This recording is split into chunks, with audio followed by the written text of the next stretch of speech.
Apa itu coronavirus dan kapan coronavirus 19 ini masuk ke Indonesia?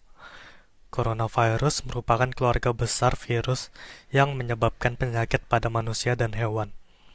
Pada manusia biasanya menyebabkan penyakit infeksi saluran pernapasan, mulai dari flu biasa hingga penyakit serius seperti MERS dan SARS.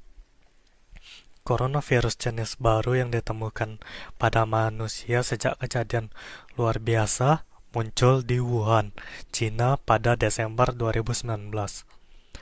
Virus ini kemudian diberi nama Acute Respiratory Syndrome Coronavirus 2 atau SARS-CoV-2 dan menyebabkan penyakit Coronavirus Disease 2019 atau COVID-19. Nah, kasus pertamanya di Indonesia disebabkan oleh warga asing yang berinisial NT. Pada 14 Februari, NT mengikuti acara pesta dansa dengan pesta multinasional, termasuk Jepang. Ketika kembali ke domisilinya, warga negara Jepang tersebut positif mengidap COVID-19. Dampak yang diterima negara Indonesia yang disebabkan oleh COVID-19. Virus corona sudah menyebar hampir ke seluruh dunia. Bahkan, di Indonesia ditemukan 2 kasus positif virus COVID-19.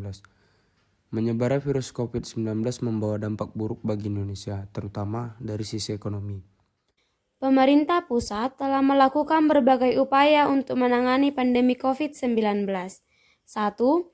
Pemerintah berupaya untuk mempercepat pelaksanaan testing, yaitu melakukan tes COVID-19, tracing, yaitu penelusuran kontak erat penderita, dan treatment, yaitu perawatan pada pasien COVID-19. 2. Berupaya untuk memenuhi kebutuhan obat dan oksigen pasien COVID-19. 3. Melakukan percepatan vaksinasi untuk seluruh penduduk Indonesia. 4. Pemerintah telah melakukan penyaluran berbagai bantuan sosial untuk masyarakat. Di Indonesia saat ini diberlakukannya vaksinasi untuk menanggulangi pandemi COVID-19. Menurut data tanggal 17 November 2021, ada 131.292.871 jiwa penduduk yang telah diberikan vaksin dosis 1 dan 85.370.684 jiwa penduduk yang sudah diberikan vaksin dosis kedua. Untuk Indonesia saat ini, penambahan jumlah kasus positif COVID-19 sudah menurun drastis dari sebelumnya, di mana pada saat ini hanya sebanyak 8.399 kasus aktif yang terkonfirmasi. Perkembangan COVID-19 di Indonesia bisa dikatakan jauh membaik sekarang ini, di mana semakin sedikit kasus COVID-19 yang terkonfirmasi positif.